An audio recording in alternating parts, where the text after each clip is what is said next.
Assalamualaikum. Kita akan mulai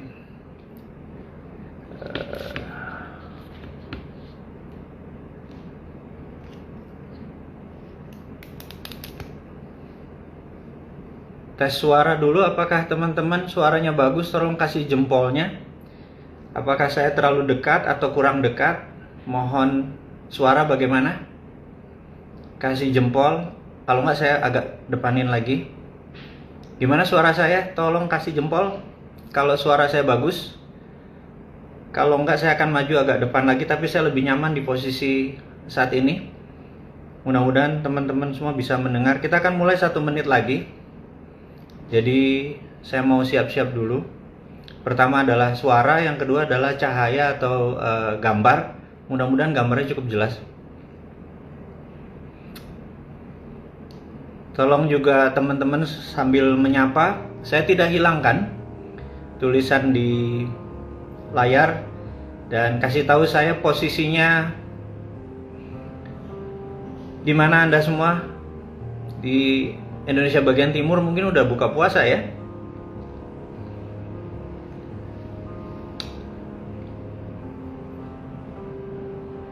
Jadi hadir loud and clear, bos. Oke, thank you. Thank you. Jadi mana jam?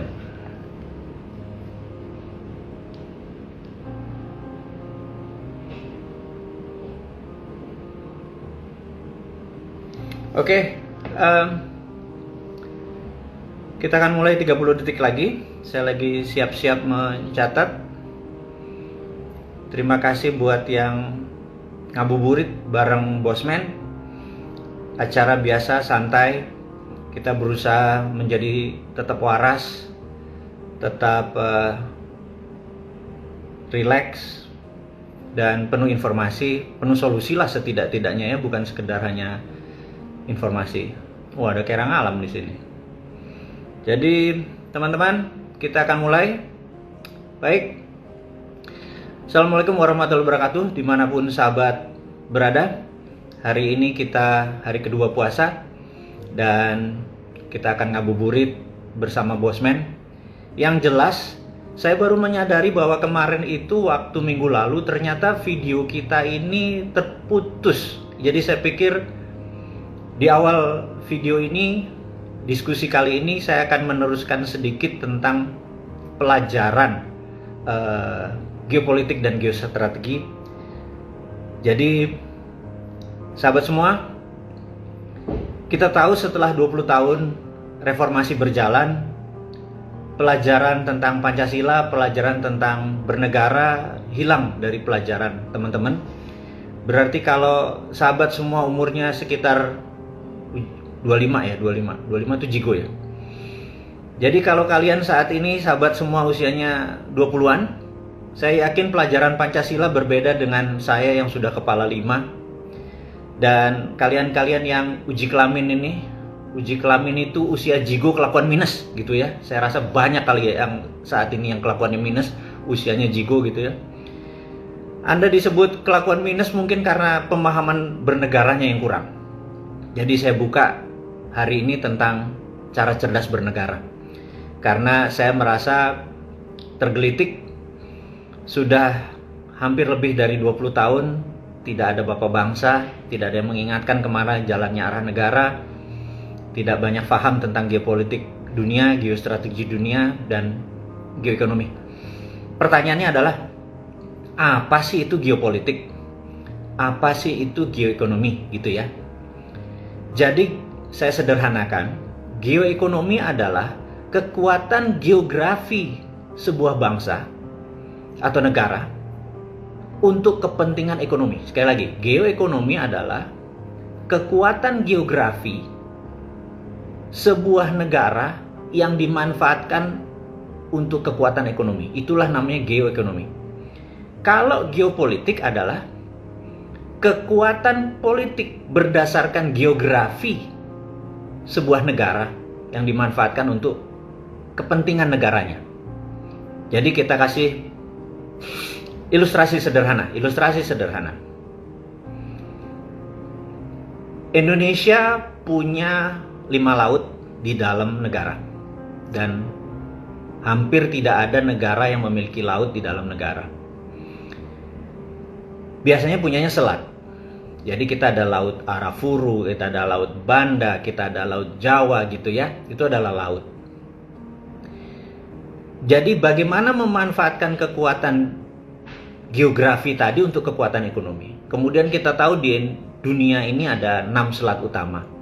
Disebut major strait atau selat utama karena selat itu dilalui oleh kapal-kapal niaga besar. Jadi misalnya tanker gitu ya, kapal-kapal besar. Seperti juga mother vessel, kapal kargo yang sangat besar.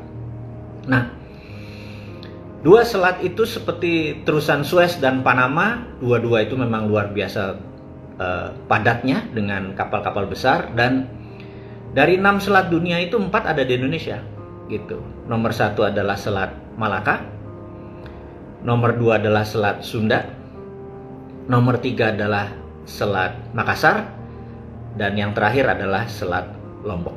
Jadi saya sekedar mengingatkan sahabat semua bahwa kalau kapal dari Jepang dia turun dari utara, masuk Selat Makassar, masuk ke Lombok, baru belok ke arah Timur Tengah atau Eropa. Kalau dari Australia, kapal Australia mau ekspor batu bara atau nikel atau apapun dari Australia menuju Cina, menuju negara utara Indonesia, maka Australia juga akan lewat Selat Lombok, lewat Selat Makassar, dan arahnya ke utara Indonesia. Nah, kapal-kapal Cina masuk dari Laut Cina Selatan, turun ke arah Natuna, turun ke arah Singapura, tapi dia juga punya port Kelang di Malaysia. Jadi tidak harus kapal dia landing atau merapat di Singapura, bisa langsung port Kelang atau langsung lewat. 1 tahun yang lewat di Selat Malaka, vesselnya lebih dari 100.000 hanya dari Cina saja. Jadi betapa pentingnya Selat Malaka bagi Cina. Kita urai. Negara di utara Indonesia itu semuanya negara produsen. Jepang, Korea Selatan, Taiwan, Hong Kong. Kita pisahkan Hong Kong dengan Cina dulu. Kemudian Cina ada Shenzhen, Guangdong, ada Shanghai dan lain sebagainya. 20% produk mereka pergi ke Amerika Utara. Yang 80% pergi ke Afrika dan Eropa, selalu melewati Selat Malaka. Karena itu sejak 2009 Cina merasa penting untuk menguasai Selat Malaka. Makanya ada sebuah strategi oleh Cina yang disebut Malaka Dilema. Kenapa Cina menyebutnya Malaka Dilema? Karena kalau Indonesia sama Malaysia itu kompak, kita gapit itu Selat Malaka, maka Cina ekonominya bisa bangkrut gitu ya. Nah, yang menarik adalah sejak saat itu by all means, istilah mereka dengan sangat serius, by all means itu artinya berapa aja biayanya, pokoknya Indonesia sama Malaysia harus berantem aja. Sejak saat itu kita nggak akrab dengan Malaysia, dan itu adalah by design. Jadi kalau teman-teman mempelajari dunia intelijen, mempelajari tentang war game, bahwa perang itu bukan hanya sekedar bedil-bedilan, tembak-tembakan, tetapi perang ekonomi juga memerlukan strategi. Jadi saya kasih contoh, ini real kasus, cuman saya hilangkan dulu namanya, waktunya, dan peristiwanya, tapi ini kasus yang nyata. Suatu hari di kawasan Cikarang ada pabrik pembuat rem gitu ya. Mereka ini satu hari, satu orang yang bekerja bisa membuat 7 rem ini. Kemudian mereka dapat order dari Jepang untuk membuat rem tersebut. Yang terjadi adalah menarik. Ternyata mereka hanya mengerjakan 5,5, 6, sehingga harus lembur. Dari 6.000 karyawan itu harus lembur untuk mengerjakan 7. Lembur sampai jam 7, ternyata setiap minggu perusahaan harus membayar 1 miliar, 2 miliar uang lembur gitu. 1 bulan dia paksa SPI, SPSI-nya, buruhnya, dia ini tetap aja nggak bisa. Padahal dulu sebelum ada kontrak itu 7 itu di tangan gitu ya. Apa yang terjadi setelah itu dia minta bantuan kami, kita full tim ke sana, kita review. Kami ini saya tanda petik dulu ya, nanti jangan teman-teman jangan komentar kami itu siapa, nanti aja sabar aja gitu ya. Kita melakukan reviewing, kemudian ketemulah 6 gegeduknya gitu ya, 6 gegeduknya. Bahwa inilah penyebabnya. Nah, 6 orang ini dipanggil ke pusat, 2 disekolahkan ke luar negeri, ke Jepang, 2 dinaikkan pangkat, 2 dipindahkan tapi pangkatnya naik. Setelah itu 6.000 orang ditekan, suruh mengerjakan, ternyata bisa, sehari bisa 7, bisa 8, dan tidak ada lembur lagi. Dan 6 orang ini kita review, ternyata ada yang menarik. Setahun yang lalu kata mereka ada orang dekat sekali dari Malaysia, dia sering dikasih uang, anaknya sakit dikasih biaya, dan sangat dekat, udah kayak saudara katanya. Mereka inilah, orang-orang inilah yang menginspirasi katanya bahwa jangan sampai kalau kita mau uang banyak, jangan turuti maunya perusahaan, kita perlambat dia dan lain sebagainya dan lain sebagainya. Jadi ada yang menginspirasi gitu ya. Kita kejar lagi, baru kita sadar bahwa ternyata Malaysia ingin kontraknya itu pindah ke Malaysia. Jadi dengan pekerjaannya itu pelan, dengan pekerjaan itu jadi mahal, project itu pindah ke Malaysia, karena Malaysia punya perusahaan yang sama. Disitulah kita kaget bahwa ternyata Malaysia pun tega melakukan infiltrasi ke negara kita untuk melakukan economic offense, serangan seperti itu.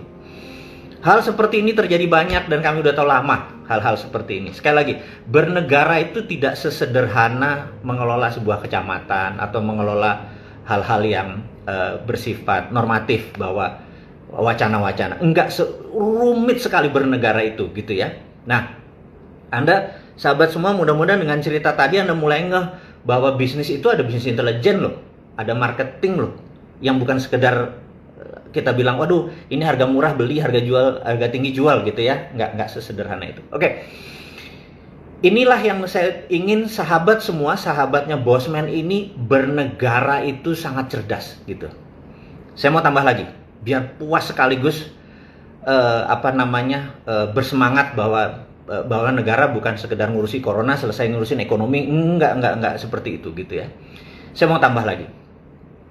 Anda tahu bahwa di tahun 2001 atau 2002 saya lagi di puncak, lagi di hotel di puncak, saya sendirian. Saya ada rapat waktu itu kalau nggak salah. Kemudian saya menyetel TV gitu ya. Di TV itu ada seorang penyanyi cewek melakukan gerakan sangat erotis, yang kemudian hari dikenal dengan gerakannya goyang ngebor kalau nggak salah. Dia adalah Inul gitu ya. Saya waktu itu begitu melihat, saya langsung tepok jidat, astagfirullahaladzim gitu ya. Terus nggak lama kemudian saya bilang alhamdulillah gitu ya. Anda mudah-mudahan paham maksud saya. Saya melihat sesuatu yang luar biasa gitu ya. Tapi mendadak 3 bulan kemudian geger di media bahwa goyang Inul itu haram, nggak boleh, dan lain sebagainya. Oke, saya selesai dulu. Beberapa tahun kemudian, sahabat saya memiliki teman lama di Malaysia yang dia juga adalah orang petinggi tapi udah pensiun. Senior saya jauh sekali di Malaysia. Suatu hari dia datang ke Indonesia liburan dan saya jemput dia untuk makan malam, dinner. Kemudian dia ingatkan saya, dia bilang, brother, ingatkah waktu itu katanya zaman Inul? Ingat, dia bilang gitu. Apa yang kamu lakukan di Indonesia? Saya bilang, wah sayang, saya gagal membuat Inul terkenal karena tahu-tahu Inul sudah dinyatakan haram oleh MUI dan lain sebagainya. Itulah katanya gitu. Itu saya yang operation. Saya bilang, terangin lagi, saya bilang gitu. Jadi dia bilang, Malaysia pun waktu melihat pertama kali Inul goyang itu, mereka langsung tepok jidat dan bilang, astagfirullahaladzim, katanya gini, gila nih katanya gitu ya. Lalu apa yang komentar yang mereka dapat adalah begini, teman-teman. Jadi Malaysia itu ada 5 juta penduduk Malaysia yang penggemar dangdut. Di luar TKI, TKW ya, penggemar dangdut. Kalau Inul sampai meledak, kemudian orang Malaysia tergila-gila sama Inul, maka produk Indonesia akan masuk ke Malaysia, gitu ya. Dan ini nggak boleh katanya. Jadi dia melakukan infiltrasi, dia bayarlah ulama lah, dia bayarlah organisasi ini bayar untuk menyatakan Inul itu haram gitu ya. Begitu berhasil dinyatakan oleh MUI haram, Malaysia tepuk tangan, saya tepuk jidat.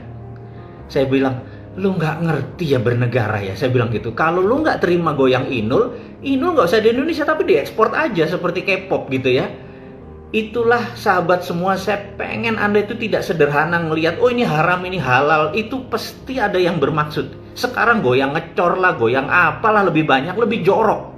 Tapi karena tidak mempengaruhi sebuah negara, tidak ada yang infiltrasi. Jadi teman-teman, mudah-mudahan informasi bela negara seperti ini teman-teman paham. Jadi hari ini aja saya udah ngasih 2 bocoran bahwa negara lain itu sangat peduli sama Indonesia, dan Indonesia kayak terlalu naif mengelola negaranya. Jadi saya gergetan gitu ya. Bahkan nggak usah begitu, 2024, saya ngomong 2024, calonnya siapa sebutin, nggak satu pun paham beginian gitu ya. Saya kadang-kadang, ya Allah, masa negara Indonesia nih pemimpinnya gitu amat sih, terlalu kasual gitu loh. Dan nggak baca buku, nggak punya think tank, orang di sekelilingnya nggak sensitif terhadap rakyat gitu ya. Dan saya nggak pengen memiliki apapun, nggak pengen jabatan politik apalagi. Saya pebisnis, saya masih nggali di sawah, saya masih macul gitu ya. Tapi kalau negara ini bener kan kita enak hidupnya bener ya. Sudah, saya ngomong melalui sahabat semua, mudah-mudahan sahabat semua bisa menyambung lidah ini, ajarin teman-teman gitu ya. 2 hal, bahwa ada namanya infiltrasi, ada agent di sebuah negara, ada sleeping army, ada sel-sel tidur yang nanti mereka bisa bangunkan, tahu-tahu Indonesia terguling aja tahu-tahu gitu ya. Dan banyak sekali titik-titik di sini, yaitu baru yang dari Malaysia, belum dari Singapura, dari Filipina, dari Morskova, Rusia punya di sini.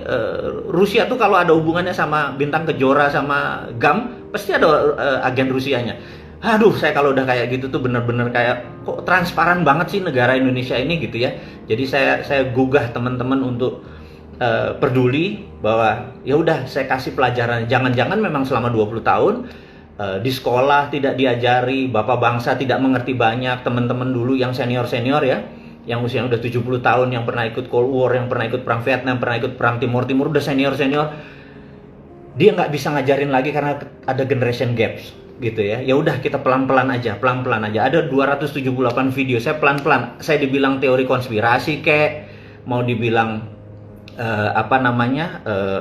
nggak paham apa yang terjadi, nggak peduli. Saya cukup waktu untuk bersabar, saya cuma bisa kasih 5 menit, padahal saya pengen ngasih berjam-jam gitu ya. Sekali lagi, saya cukup bersabar untuk Anda pinter, karena makan kue gede sekaligus pasti Anda nggak kuat, lebih baik dicemilin pelan-pelan gitu ya. Oke. Kemarin, kita lanjut video kemarin ya. Sekali lagi, kita lanjut video kemarin karena ternyata terpotong gitu ya, terpotong. Jadi saya review sebentar ya, setuju ya teman-teman ya? Setuju ya teman-teman? Jadi saya sekedar mengulang bahwa tahun 45, tahun 44, sebelum Perang Dunia Kedua berakhir, Amerika memanggil seluruh negara Eropa, negara-negara yang bakal menang perang, di kota kecil namanya Bretton Woods, di utara Boston, 1 jam dari utara Boston, kota kecil sekali. Dan di Bretton Woods tersebut ada beberapa hal yang sangat fundamental. Nomor 1 adalah disetujunya dolar sebagai world currency, kemudian disetujunya berdiri IMF, International Monetary Fund, IMF, untuk memonitor dana. Dan rule of thumb-nya adalah Amerika punya 26% suara, sisanya adalah negara lain di dunia termasuk Indonesia punya 0,5, Cina punya sekian segala macam. Dan untuk sebuah resolusi diputuskan atau keluar harus 75% suara. Kesimpulan, kalau Amerika tidak setuju, maka suaranya cuma 74%. Tidak bisa 75%, tidak pernah quorum.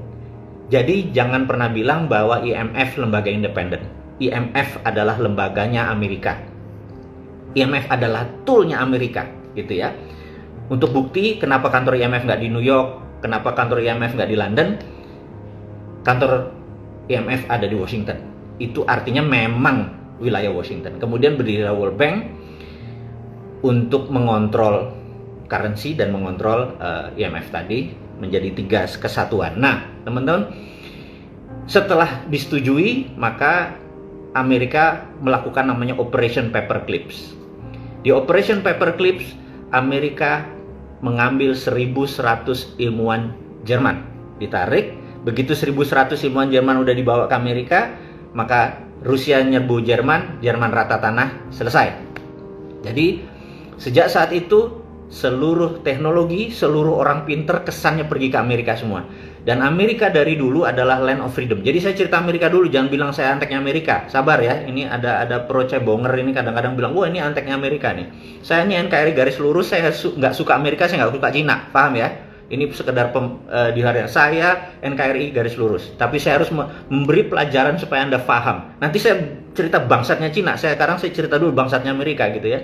Nah, kemudian Amerika melakukan yang namanya memecah wilayah.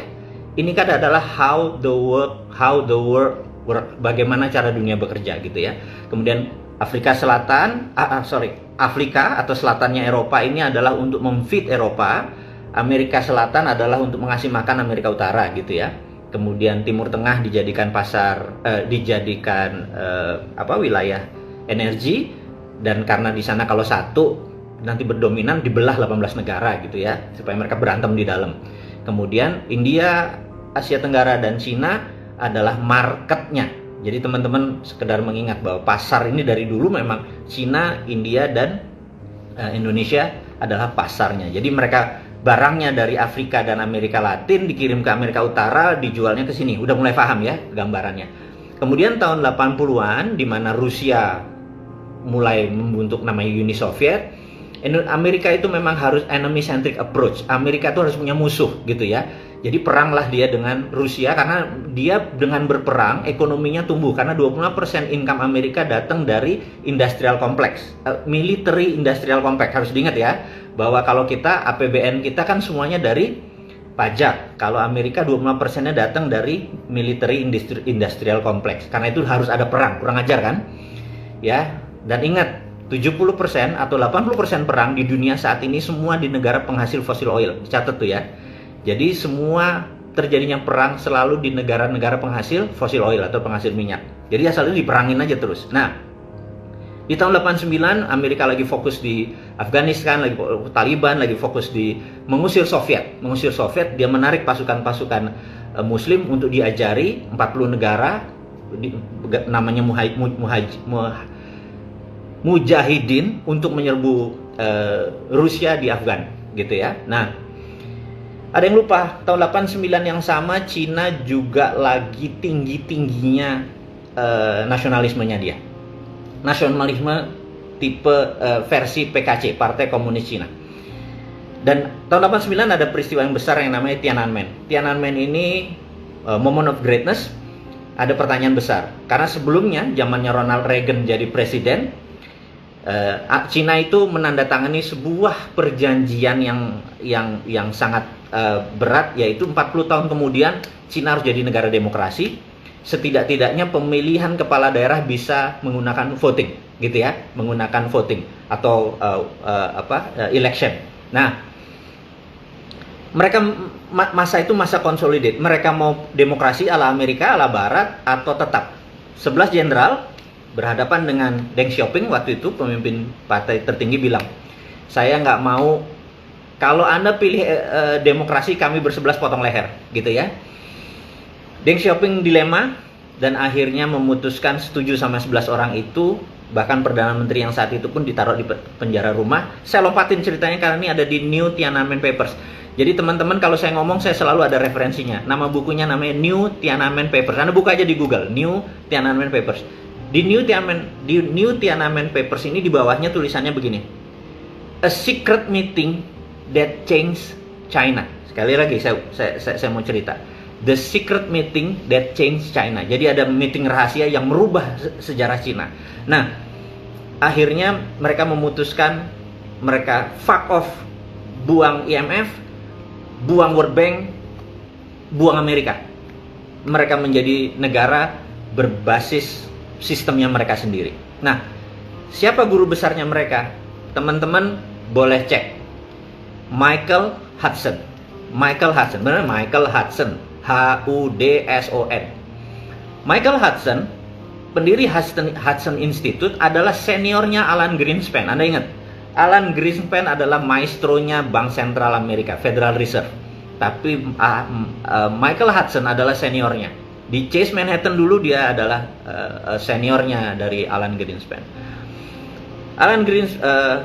Michael Hudson dari tahun 70-an memang sudah memberikan terobosan-terobosan besar sehingga idenya dia diterima oleh Amerika di tahun 71. Jadi 15 Agustus 1971 Amerika deliberate. Amerika menyatakan setiap printing money tidak perlu pakai emas lagi. Jadi Amerika melepas dolarnya, tidak pakai emas lagi, dia print suka-suka mereka. Ini yang kurang ajar ya. Nanti kita akan bicara khusus sampai sana. Karena itu saya merasa saya nggak percaya lagi sama dolar, gitu ya. Nanti kita sampai sana. Nah, kemudian Hudson ini ngajar di Peking University. Dia sekarang guru besar di Missouri University. Dia ngajar di Peking University. Ilmunya adalah MMT, Modern Monetary Theory, yang saya anut sudah lama. Jadi dia mengajarkan seluruh petinggi Partai Komunis Cina, seluruh Politbiro adalah muridnya Michael Hudson. Di 89 itulah teori MMT dipakai di Cina. Apa yang dipakai? Oke. Saya mau terangkan sedikit teman-teman, dan ini adalah mudah-mudahan ilmu yang bermanfaat buat Anda semua, karena suatu hari kita akan membuat ini menjadi bagian dari Indonesia. Jadi begini. Hudson tidak percaya sama inflasi. Inflasi adalah kalau mismatch. Kalau ada yang mismatch balance sheet-nya pasti inflasi. Jadi kalau itu nggak mismatch, pasti tidak ada inflasi, ya. Itu rumusnya dia.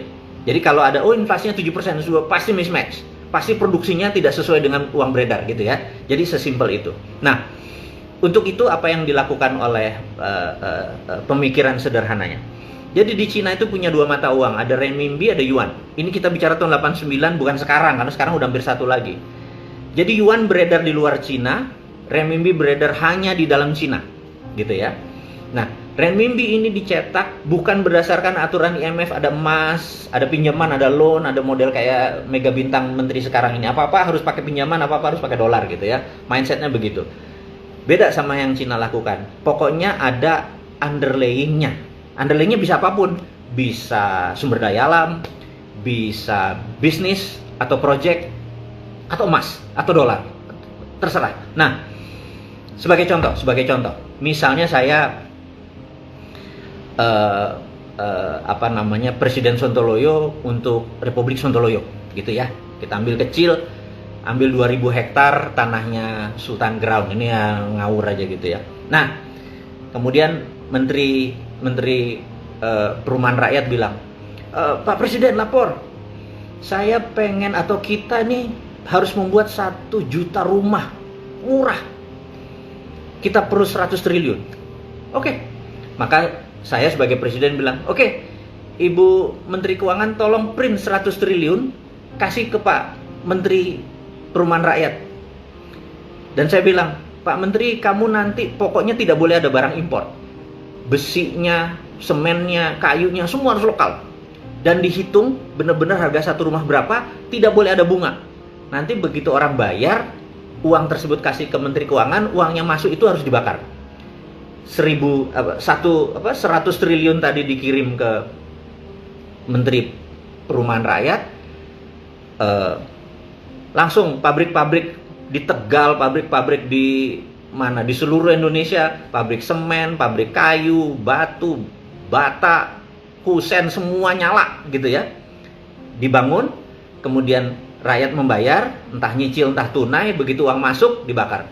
5 tahun kemudian begitu barang ini jadi, misalnya 100 triliun udah dapat, kirim ke bank lagi, bakar uangnya, gitu ya. Selesai. Begitu dibakar, tidak ada inflasi karena underlayingnya proyek, gitu ya. Itu karena itu di Cina dengan cepat mereka bangun, karena apapun renminbi bangun, gitu ya. Nah, Anda mudah-mudahan teman-teman sahabat semua sudah mulai menyadari bahwa akhirnya tumbuhnya cepat, tumbuh. Tapi yuannya bagaimana, gitu ya.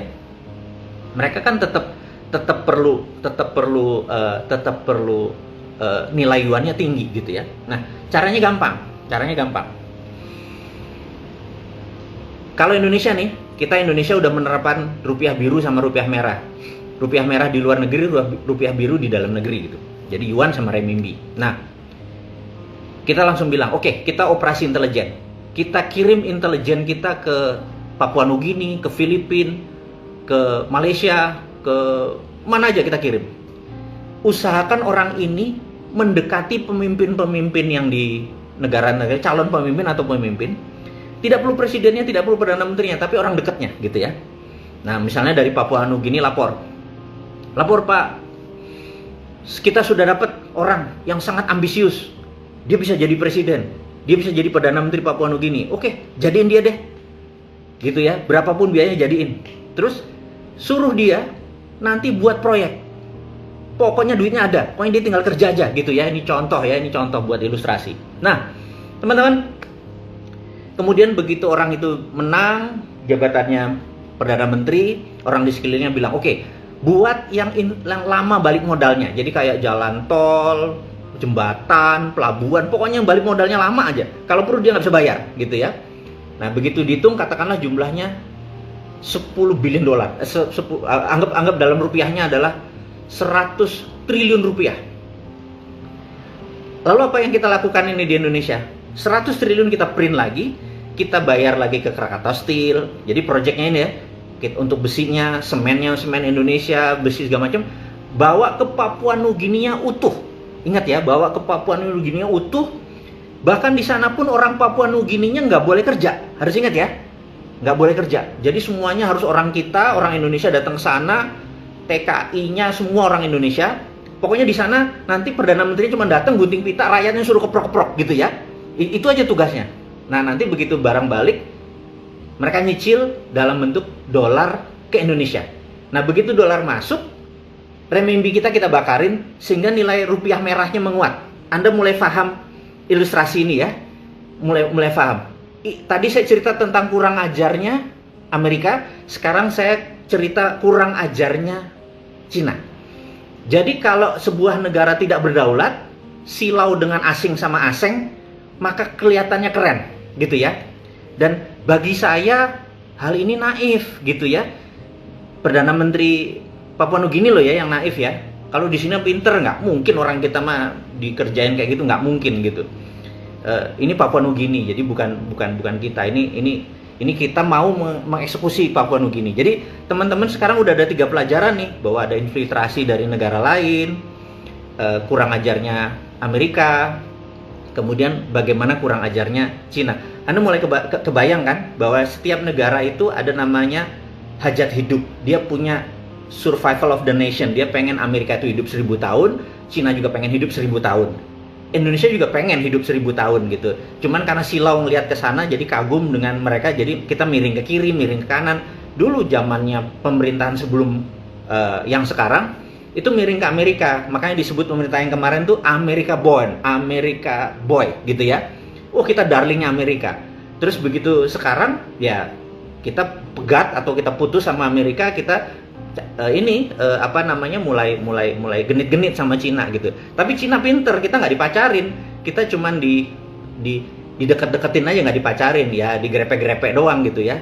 Terus begitu mau balik Amerika lagi, ini perlu ventilator, kita deket-deket lagi Amerika, iya deh lo bayar deh dan lain sebagainya gitu ya. Jadi ini nggak simple gitu. Sama, nah Amerika juga sama. Waktu Demokrat berkuasa zamannya Obama, wah Cina tuh darling gitu. Begitu Trump disikat Cina, itu biasa. Jadi politik dunia itu memang selalu kiri kanan gitu ya. Nah, teman-teman, kita ngomong tentang geopolitik, geostrategi seperti begini, ini hanya cuman sanepo, cuman kiasan. Bahwa ceritanya akan panjang sekali. Saya cuma ingin meringkas itu supaya Anda paham, supaya ngono tuh ngelola itu gitu ya. Terus nanti kita tanya nih, misalnya, oh dia mau jadi presiden, lo punya otak seperti Bosman nggak? Lo gubernur ini lo challenge saja. Kalau dia cuman kebanyakan selfie pamer-pamer terus jualan-jualan, konsep nggak ada, think tanknya nggak ada, begitu memimpin negara gitu ya. Nah, kita challenge gitu, dan jangan harap saya maju. No, saya bilang saya pebisnis, mendingan bikin duit saya gitu. Happy saya kalau negara happy, bikin duitnya enak gitu, karena bikin duit itu kayak lebih nikmat gitu daripada jabatan politik gitu ya teman-teman. Oke. Teman-teman, ada beberapa, ini jam piro ini, saya jangan lama-lama nih teman-teman, kalau ini udah nggak bayar lu gitu. Teman-teman, saya mau menceritakan sedikit, kan selalu ada yang baru dari Bosman. Itu menjadi tagline kita. Kalau menyempatkan waktu bersama Bosman, pasti ada sesuatu yang baru. Mudah-mudahan ada 3 hal ini menjadi hal yang baru buat Anda. Saya mau menceritakan sedikit kali ini bisnis ya. Jadi bisnis begini. Bisnis yang ada di Indonesia saat ini, terutama sisi UKM terpukul. Gitu ya, kita semua tahu, udah yang ngomong udah terlalu banyak deh gitu loh. Apalagi yang mau jadi presiden atau mau kekuasaan atau yang punya kuasa, ngomongnya itu terus gitu ya. Saya sekedar meringkas bahwa ternyata ada 30% UKM yang tidak kena masalah dengan corona. Salah satunya adalah sahabat saya, Mas Yoyo. Kemudian Mas Keke, sahabat-sahabat saya yang memang main di digital. Ternyata mereka nggak kena. Kenapa nggak kena itu ya? Nah, kenapa nggak kena? Ini saya terangin. Bahwa ternyata mereka UKM-nya sudah UKM 4.0 gitu. Apa itu UKM 4.0? UKM 4.0 itu sudah terintegrasi dengan sistem distribusi, terintegrasi dengan sistem logistik, terintegrasi dengan sistem point of sales, terintegrasi dengan payment. Bayangin, kalau Anda jualan aqua yang khusus misalnya, bener-bener keren di daerah Anda, dengan di Pandaan misalnya Anda punya sumber mata air kemudian Anda jual. Orang tuh mau bayar pakai OVO. Sementara Anda tidak bisa nerima pakai OVO. Anda mau bayar pakai GoPay nggak bisa, mau bayar pakai PayPal nggak bisa. Harus tunai. Anda transaksi jadi tidak jadi karena Anda tidak bisa menerima pembayaran. Jadi UKM 4.0 bisa menerima 9 macam pembayaran gitu ya. Jadi tadi terintegrasi semua termasuk menerima pembayaran. Nah, saya ini mempunyai platform untuk UKM bisa menjadi 4.0. Mahal biayanya. Saya kasih tahu mahal. Karena kami harus punya database ini, punya server yang besar, punya SDM yang banyak, kemudian belum lagi insurance dan dari IT tadi ya, kalau kehack, kalau diserang, kalau mati listrik, dan banyak itu sumbernya. Itu nggak murah. Saat ini baru 3.000 orang UKM menggunakan jasa perusahaan saya ini. Namanya Refeed, REFEED, refeed.id. Jadi www.refeed, REFEED, refeed.id. Refeed.id ini senior partner saya, Mas Keke, bilang, gimana Pak Mardigu kalau kita gratiskan aja supaya teman-teman UKM bisa menjadi 4.0. Kalau mereka mau ekspor ke Malaysia misalnya, mereka nggak ngerti custom, pabean gimana, gudang gimana. Kalau itu tinggal mencet, itu sistem jalan sendiri gitu ya. Saya pikir, wah, kenapa nggak? Tapi kita ada limitnya. Kalau kita semua kasih gratis, ambruk perusahaan kita gitu ya. Kita ada limitnya. Jadi kita bilang, siapa saja yang mendaftar dari sekarang sampai Juli akhir, kita kasih gratis. 3 bulan ini gratis. Manfaatkan ini untuk Anda membuat bisnis Anda. Sekali lagi, ini bisnis ya. Ini untuk membalik keadaan, memanfaatkan. Anda tinggal pencet. Bisnis Anda udah 4.0. Dan bisnis 4.0 adalah bisnis yang paling tahan dengan corona. Gitu, karena memang corona kan social distancing. Karena ini kan tidak ada unsur social distance, nggak ada unsur sosialnya, semuanya robotik, semuanya digital. Jadi teman-teman, kalau Anda, sahabat semua, ingin keluar dari masalah UKM Anda, masuk ke UKM 4.0, dan ini free sampai bulan Juli akhir. Itu sedikit kontribusi dari saya. Saya bukan tipe yang ayo kita harus ubah ininya. Itu udah lewat. Sekarang kita harus action. Jadi actionnya gimana? Join refeed.id gitu ya. Nah, terus teman-teman yang ingin membaca buku baru yang saya terbitkan, buku baru ini apa? Jadi saya merasa anak-anak kecil kemarin itu, yang uji kelamin itu, yang usia jigo kelakuan minus itu, kaum milenial itu mau jadi oligarki milenial itu menampar saya bahwa kok di Indonesia ini nggak ada sih orang yang ngingetin orang lain kalau salah gitu ya. Saya ini mungkin dididik Jawa.